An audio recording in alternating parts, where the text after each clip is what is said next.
Hello everyone, स्वागत है आप सबका आपके अपने YouTube channel thanks learning classes में।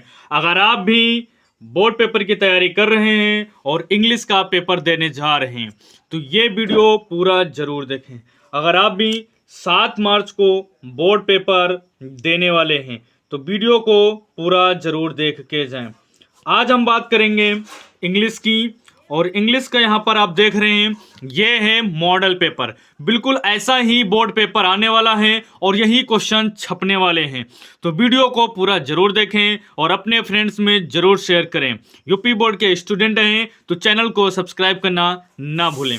यहाँ पर आप देख सकते हैं रोल नंबर लिखने के लिए आएगा, फिर उसके बाद नेम है, और यहाँ पर देखेंगे टाइम 3 आवर्स 15 मिनट्स का दिया गया है। मैक्सिमम मार्क्स यहाँ पे 70 मिलने वाले हैं। तो ये पेपर आपके लिए वेरी वेरी इंपॉर्टेंट होने वाला है। वीडियो को पूरा जरूर देखें। यहाँ पर देखेंगे फर्स्ट पॉइंट दिया गया है, first 15 minutes are allotted to the candidates for reading the question paper. 15 minute आपको 15 मिनट पेपर को पढ़ने के लिए मिलेंगे, इसलिए पेपर को बहुत ही केयरफुली तरीके से पढ़ें। आर क्वेश्चंस आर कंपलसरी, सभी क्वेश्चन करना अनिवार्य है, इसलिए क्वेश्चन को ध्यान से करें। उसके बाद देखेंगे this question paper is divided into 2 parts, part A और पार्ट बी। 2 पार्ट में पेपर पूरा डिवाइड है। उसके बाद देखेंगे part A consist of 20 multiple choice question. पहले में जो दिए जाएंगे आपको 20 बहुविकल्पीय प्रश्न दिए जाएंगे of 1 marks each that have to be answered on the OMR sheet. OMR sheet पे आपको आंसर करना है और प्रत्येक प्रश्न के लिए 1 नंबर आपको मिलेगा, ठीक है। For part A read the question wise instructions and mark your answer on the given OMR sheet only. OMR sheet पे ही आपको इसके आंसर शिफ्ट करना है। डू नॉट इरेज, काटना नहीं है, ठीक है, रफ नहीं करना है उसको, फिर कट और यूज वाइटनर का यूज नहीं करना, उसको काटना नहीं है। OMR sheet after answering, answer करने के बाद उसको काटना नहीं है, ना ही कुछ करना है, छेड़खानी उसके साथ नहीं करनी है। उसके बाद देखेंगे यहाँ mark of the question are mentioned against them, उसके जो अंक दिए गए हैं आपके क्वेश्चन के सामने आपको मिल जाएंगे। Part B consist of descriptive type question मिलेंगे, 50 मार्क्स के यहाँ पे होने वाले हैं। All questions of part B are to be attempt, सभी क्वेश्चन आपको यहाँ पर करना है। उसके बाद यहाँ पर अगर देखेंगे तो पार्ट ए दिया गया है, मल्टीपल चॉइस क्वेश्चन है। यहाँ पर क्वेश्चन नंबर 1 से 3 तक दिया रहेगा। Read the following passage carefully and choose the correct option to answer the question that follow. यहाँ पर देखेंगे ये एक अनसीन पैसेज दिया गया है, इस अनसीन को पढ़ेंगे अच्छे से, अनसीन पैसेज को, तो 3 क्वेश्चन मिलेंगे और उन 3 प्रश्नों के आपको अच्छे से आंसर करना है, ठीक है। तो कौन कौन से प्रश्न हैं वो 3 प्रश्न यहां पर हम देख लेते हैं अच्छे से। तो यहां पर देखेंगे क्वेश्चन है the author felt sad about the latter part of his life because. यहां पर हम डायरेक्ट आपको आंसर बताने वाले हैं, आप आराम से इसको पढ़िएगा, समझिएगा और आंसर करिएगा, ठीक है। तो यहां पर डी ऑप्शन राइट हो जाएगा। The world was painfully disturbed during the period of time.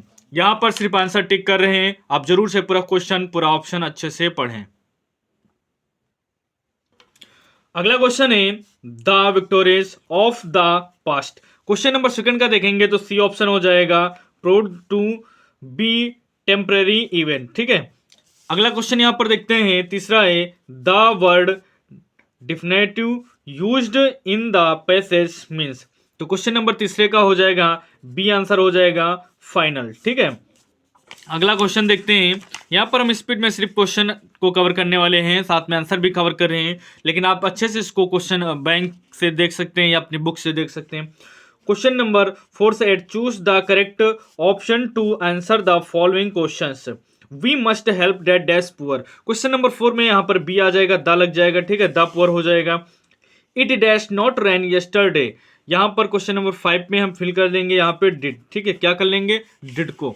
उसके बाद देखेंगे यहाँ पर ये दिया गया है, इसको सही तरीके से अरेंज करना है, अच्छे से लिखना है।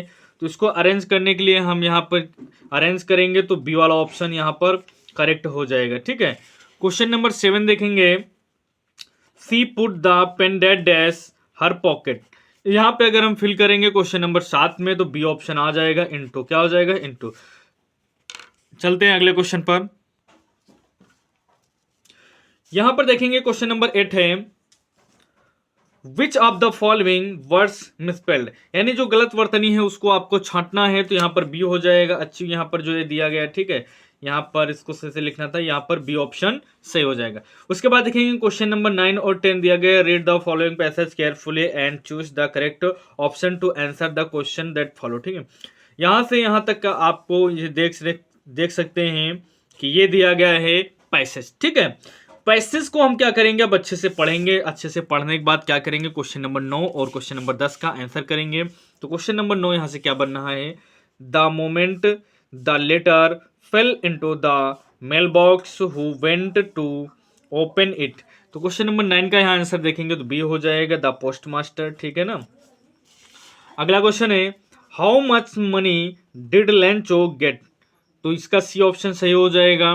क्वेश्चन नंबर 10 का 70 पैसोस कितने मिले थे, 70 पैसोस उसने प्राप्त किए थे, किसने, लेंचो ने। ठीक है, क्वेश्चन नंबर 11 से 13 तक देखेंगे, choose the correct option to answer the following questions. What did Lencho hope, Lencho को क्या सा थी यहाँ पे बताना है, a good shower of rain, एक अच्छी बारिश की उसको उम्मीद थी। ठीक है, Nelson Mandela become the first black dead days of South Africa. Nelson Mandela पहले क्या बने साउथ अफ्रीका की, आपको बताना है। तो ये प्रेसिडेंट बने थे, सी ऑप्शन यहां पर सही हो जाएगा, यानी कि राष्ट्रपति। ठीक है, उसके बाद देखेंगे, Wally was a dead dash year old girl, कितने साल की थी वली, तो ये थी यहाँ पर ठीक है ना, यानी 8 साल की। सी वाला ऑप्शन यहाँ पर सही हो जाएगा। वेरी वेरी इंपॉर्टेंट क्वेश्चन है, बोर्ड पेपर में लगातार पूछा जा रहा है, जरूर तैयार करें इसको। उसके बाद अगर देखेंगे तो यहाँ पर क्वेश्चन नंबर 14 से 15 पर है, read the given state and choose the correct option to answer the following question. यहाँ पर एक ये स्टेट दिया गया है। ठीक है, अब इसमें क्या करना है, इससे 14 नंबर और 15 नंबर आंसर देना है। तो जैसे आप ये देख सकते हैं, ये चैप्टर से लिया गया, डस्ट ऑफ स्नो से लिया गया है। यहाँ पर इसका नाम दिया गया डस्ट ऑफ स्नो। ठीक है, तो सबसे पहले यहाँ पर पूछ रहा है क्वेश्चन नंबर 14 पर, what is dust of snow, dust of snow क्या है। ठीक है ना, तो क्वेश्चन नंबर 14 का यहाँ पर डी ऑप्शन हो जाएगा, पार्टिकल्स ऑफ स्नो। ठीक है ना, बर्फ के धूल के छोटे छोटे कण हैं, ऐसे हम कह सकते हैं। Where was the poet standing, कवि कहाँ पर खड़ा है ये आपको बताना है। जब जब आप पढ़ेंगे डस्ट ऑफ स्नो तो उसमें पोएट होता है। ठीक है, तो पोएट कहाँ पर खड़ा है ये आपको बताना है, अंडर आ हेमलॉक ट्री। तो ए ऑप्शन बिल्कुल सही हो जाएगा, क्वेश्चन नंबर 15 का ए ऑप्शन यहाँ पर सही हो जाएगा। अगला देखेंगे तो यहाँ पर क्वेश्चन नंबर 16 से 20 तक है, चूज द करेक्ट ऑप्शन ऐसे है। ठीक है, तो यहाँ पर क्या है, सप्लीमेंट्री का पोर्शन आ चुका है। तो सप्लीमेंट्री के पोर्शन में देखेंगे, ये 5 क्वेश्चन आते हैं सप्लीमेंट्री से, चैप्टर बेस्ड होते हैं, तो इसको अच्छे से तैयार करना है। तो यहाँ पर देखेंगे पहला क्वेश्चन क्या है, at the clinic the doctor gave tricky. यहाँ पर क्वेश्चन नंबर 16 का सी ऑप्शन हो जाएगा, क्या हो जाएगा, no food for 2 days. Tricky को कहा गया जो 2 दिन तक कुछ नहीं खिलाना है। ठीक है, नो फूड्स। ठीक है, अगला क्वेश्चन देखेंगे, who was the thief in the story the thieves of story. तो इसमें कौन था ये आपको बताना है, तो हरी सिंह। ठीक है ना, ए ऑप्शन यहाँ पर सही हो जाएगा। अगला क्वेश्चन देखेंगे, where did Griffin stay at Iping. Question number 18 का देखेंगे तो ए ऑप्शन हो जाएगा, इन एंड इन। ठीक है ना, ए ऑप्शन। अगला क्वेश्चन देख लेते हैं, यहाँ पर Ebright was born in, born कहाँ हुआ था ये आपको बताना है। तो ये हुआ एब्राइट वाज बोर्न यानी कि रीडिंग। ठीक है ना, डी वाला ऑप्शन सही हो जाएगा।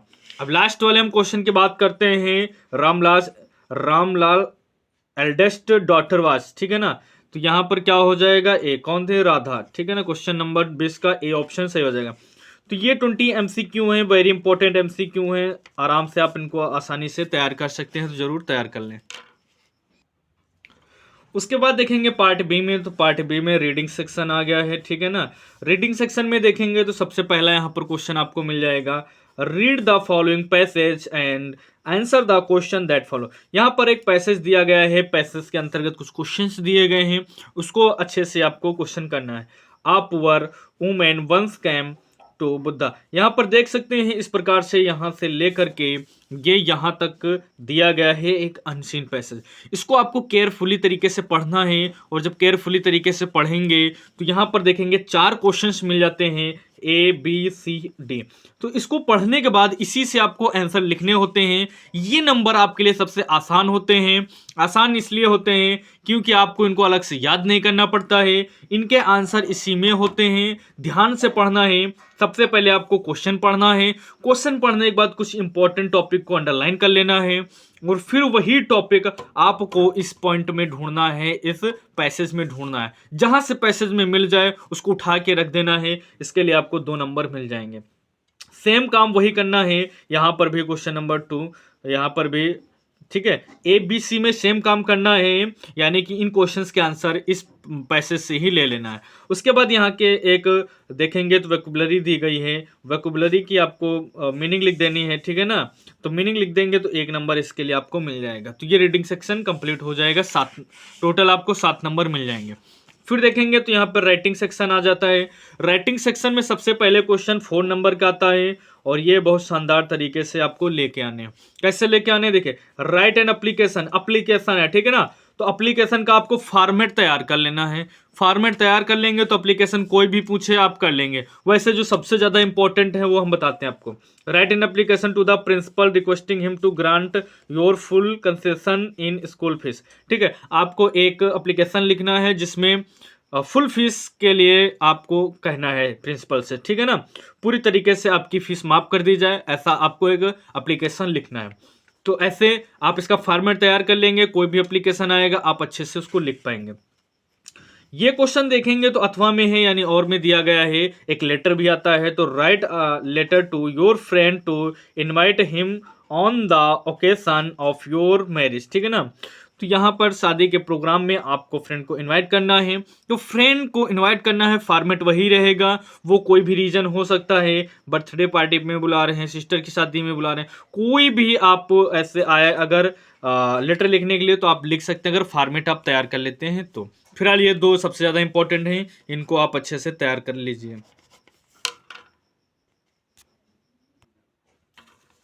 क्वेश्चन नंबर अगर यहाँ पे 23 देखेंगे तो क्वेश्चन नंबर 23 मिल जाता है।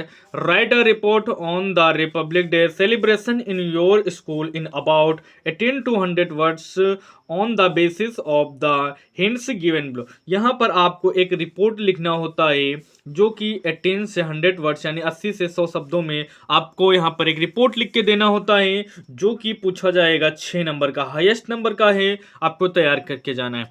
सबसे अच्छी बात इसमें यह रहेगी कि यहाँ पर ये हिंट्स भी देते हैं, ठीक है। अगर हिंट्स दिए हैं तो यही आपकी हेडिंग्स हो गई और इन्हीं के अंतर्गत फिर आपको लिखना है, तो थोड़ा सा और इजी हो जाता है कि आपको हिंट्स मिल जाती हैं। तो इसमें हिंट्स क्या है, स्कूल डेकोरेशन, ठीक है ना, सजावट के बारे में है। तो स्कूल में आप कैसे सजावट करते हैं उसको अच्छे से लिख दीजिएगा। फ्लैग होस्टिंग सेरोमनी यानी कि जो ध्वजारोहण होता है, झंडारोहण होता है, उसके बारे में जो जानते हैं उसको आप अच्छे से एक करके एक लिख सकते हैं सिस्टमेटिक तरीके से। कल्चरल प्रोग्राम जो सांस्कृतिक कार्यक्रम होते हैं उनको इसमें लिखना है। Speech by the principal and other, principal के लिए जो स्पीच है, जो वहाँ पे बोलने वाले हैं या जो अदर लोग बोलने वाले हैं उनके ऊपर कुछ यहाँ पे लिख देना है। उसके बाद देखेंगे डिस्ट्रीब्यूशन ऑफ स्वीट्स यानी लास्ट में जो मिठाई का वितरण होता है उसके ऊपर आपको लिखना है। तो ये सबसे ज़्यादा इंपॉर्टेंट अगर बात करें तो ये 2025 के लिए सबसे ज़्यादा इंपॉर्टेंट है, रिपब्लिक डे पर आएगा रिपोर्ट लिखने के लिए। हम कहते हैं अगर टॉपिक चेंज भी हो जाता है तो परेशान होने वाली कोई बात नहीं है, आपको टॉपिक्स मिल जाते हैं और टॉपिक मिल गए तो आप अच्छे से उसको कर सकते हैं, ठीक है। और अच्छी बात ये है कि ये यहाँ पर देखेंगे और में मिल जाता है, यानी अथवा में मिल जाता है। अथवा में मिल जाता है तो आप दूसरा वाला भी कर सकते हैं, यानी यहाँ पे आर्टिकल है, रिपोर्ट, आर्टिकल, पैराग्राफ कुछ भी लिख के आ सकता है, ये ऐसे की जगह पे है तो इसको आप लिख सकते हैं आप विजिट टू अ जू। 80 से 100 शब्द में लिखना है, बहुत ज़्यादा इंपॉर्टेंट है। व्हाट इज जू क्या है आपको बताना है। Place where the zoo is animals, birds, reptiles, और उसके बाद है कंक्लूजन।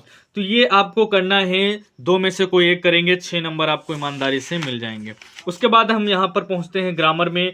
तो ग्रामर में ये देखेंगे क्वेश्चन नंबर जो 24 है ये 4 सेक्शन में बटा हुआ है, A, B, C और D। ए जो है 2 नंबर के लिए है, बी 2 नंबर के लिए है, 3 वाला सी भी 2 नंबर के लिए है, लेकिन डी जो है 4 नंबर के लिए बहुत ज़्यादा इंपॉर्टेंट है। तो पहले में क्या करना है, इनडायरेक्ट स्पीच अच्छे से तैयार कर लेनी है। दूसरे में पैसिव वॉइस अच्छे से तैयार कर लेना, फिर पंचुएट अच्छे से तैयार कर लेना है।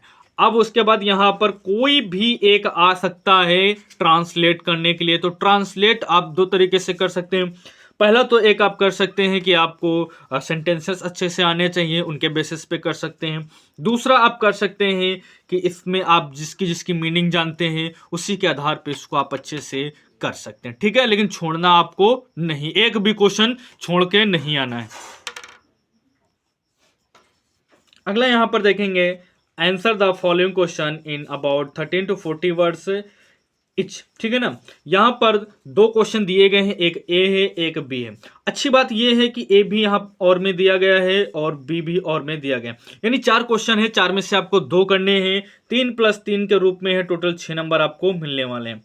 Y was Lencho angry when he received the letter, ठीक है ना। लेंचो की कहानी तो आप अच्छे से पढ़ के जाएंगे यहाँ से क्वेश्चन मिलता ही मिलता है। What was the meaning of freedom for Mandela, why did Anne Frank mention in diary, what is Coorg famous for. यहां से आप क्वेश्चन तैयार करेंगे तो वेरी वेरी इंपॉर्टेंट ये क्वेश्चन है, बिल्कुल सेलेक्टेड क्वेश्चन है, जरूर देखने को मिलेंगे। क्वेश्चन नंबर 26 है, answer any one of the following question in about 60 word. यहाँ पर प्रोज का ही लॉन्ग क्वेश्चन आता है, ये आएगा 4 नंबर का। यहाँ पर देखेंगे इसके यानी कि मैडम राइट द बस अच्छा से पढ़ लेना है, ठीक है ना। उसके बाद यहाँ पर देखेंगे नेल्सन मंडेला, क्वेश्चन अच्छे से पढ़ के जाना है। फिर देखेंगे क्वेश्चन नंबर जो 27 आता है, ये आएगा पोएट्री से आपका। तो यहाँ पर आपको लिखना है डस्ट ऑफ स्नो के बारे में अच्छे से, ठीक है। या फिर आप एक पोयम आपको लिखनी है, right 4 line poem of any, यहाँ पर है prescribed in your syllabus, do not copy the line given in the question paper, यानी इस क्वेश्चन पेपर में वो पोयम ना हो। उसके बाद यहाँ पर देखेंगे इन अब और क्वेश्चन नंबर 28 है, right the central idea of any one of the following poems. 3 number की है, एक सेंट्रल आइडिया लिखेंगे, तो डस्ट ऑफ स्नो है, फायर एंड आइस है, द ट्रीज है, वेरी इंपॉर्टेंट है ये, जरूर से तो जरूर सेंट्रल आइडिया तैयार करके जाएं। फिर क्वेश्चन नंबर 29 की अगर बात करेंगे तो यहाँ पर क्वेश्चन मिल जाएंगे, ठीक है ना। तो क्वेश्चन यहाँ पर कोई एक आपको करना है, 3 नंबर का क्वेश्चन है। What was the only way to save Tricky, यहाँ पर पूछा गया है question. Why was Bholi's father worried about her, ठीक है, तो भोली के बारे में यहाँ क्वेश्चन पूछा गया है। आंसर 1, यहाँ पर भी 1 लिखना है, लेकिन ये लॉन्ग क्वेश्चन है, ये 4 नंबर का है, ठीक है ना। The following question in about 60 word में लिखना है। यहाँ पर है गिव अ करेक्टर स्केच, यहाँ मटिल्डा के बारे में आपको अच्छे से पढ़ना है। यहाँ पर आपको पढ़ना है, ये क्वेश्चन तैयार करके जाना अच्छे से, dowry in negation of the girls, ये क्वेश्चन तैयार कर लेंगे, ये भी भोली के ऊपर है, ठीक है। तो यहाँ पे अगर ये क्वेश्चन आप तैयार कर लेते हैं तो आप अच्छे से एक बढ़िया रिजल्ट लेके आएंगे। तो ये पूरे के पूरे 30 क्वेश्चन है। सबसे पहले आपको दिमाग में ये रखना है कि कॉपी में साफ साफ लिखना है, सुंदर लिखना है, तरीके से लिखना है और कोई भी क्वेश्चन छोड़ना नहीं है, ठीक है। अगर ऐसे आप करके आते हैं तो आपको अच्छे और बेहतर नंबर मिलेंगे। वीडियो कैसा लगा कमेंट करके जरूर बताएं। मिलते हैं फिर नेक्स्ट वीडियो में, तब तक के लिए टाटा बाय बाय, जय हिंद जय भारत।